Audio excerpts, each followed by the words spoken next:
absolutely amazing. And I just think about all the people over the past few years who have criticized conservative, Trump supporting Christians for being too loud, for being too political, for being too divisive. And they claimed that in order to win people to Christ, you had to compromise and you had to be quiet. You had to be what they called a soft presence. But in the end, revival was sparked by those who relentlessly pursued and represented the truth at any cost. That's well said about Charlie. Revival was sparked by those who relentlessly pursued and represented the truth at any cost.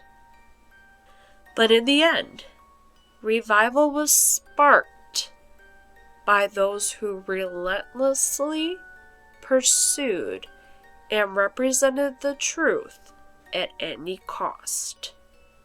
Allie, I know how intentional of a speaker you are. This feels very much like a feature, not a bug. And also, I have to think you are trying to refer to the left. But I am the left here, and hello, I'm right behind Candace. I'm telling you that right now. But in the end, revival was sparked by those who relentlessly pursued and represented the truth at any cost. The revival was Charlie Kirk dying, right? By the way, if you don't know, the Upper Elite has established that Charlie Kirk is our savior now.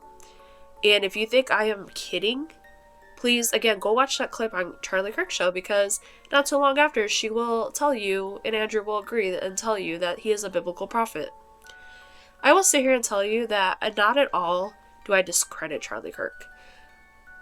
Again, just as Candace, he has some political views or beliefs I don't agree with. But I don't think this man was a bad person. And he was definitely a sacrifice. Because I can only read the sentence this way. Because the revival is him being killed, right? Revival was sparked. Sparked? Again. So the revival sparked, huh? I mean, I could think of the gun. Obviously, I could think of just the event itself being the spark. But by those who relentlessly pursued and represented the truth at any cost. You guys are the ones who were. Aren't you the ones who are trying to tell us that how we are falling from Christ as we engage in all of our sinful, liberal ways?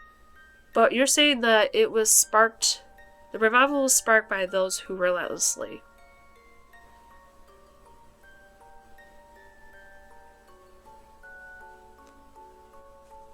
I'm not going to say much more. But that's a heavy sentence. And with everything on this woman's background too specifically, and I want to point out her Calvinist ties.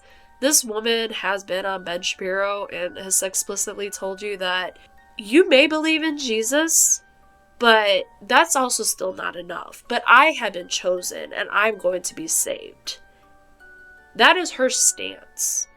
So for the massive Christian belief, right, that if we believe in Jesus, we will be saved, that's not enough for her.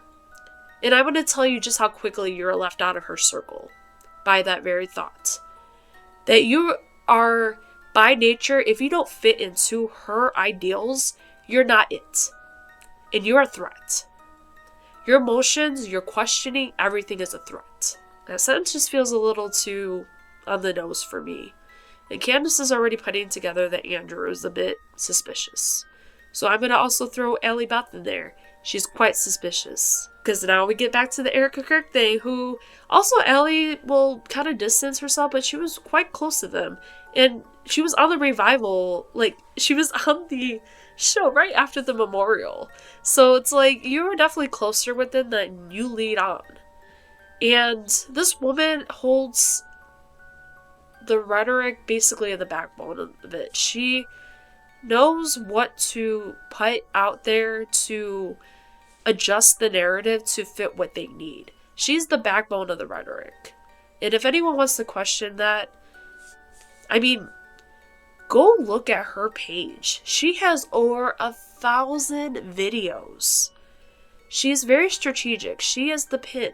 She is the one who is trying to give you the information that you need to fulfill their order. Her Calvinistic background should not be overlooked. Allie Beth is literally my grandmother, the one that looked away from my abuse, my cousin's abuse. They don't want you to have feelings or emotions or rationalization because that is going to challenge them. And Allie Beth is the person to drive that point home by her book, Toxic Empathy. If you think for 1 second the sense of empathy is toxic for you to have, you're definitely not Christian.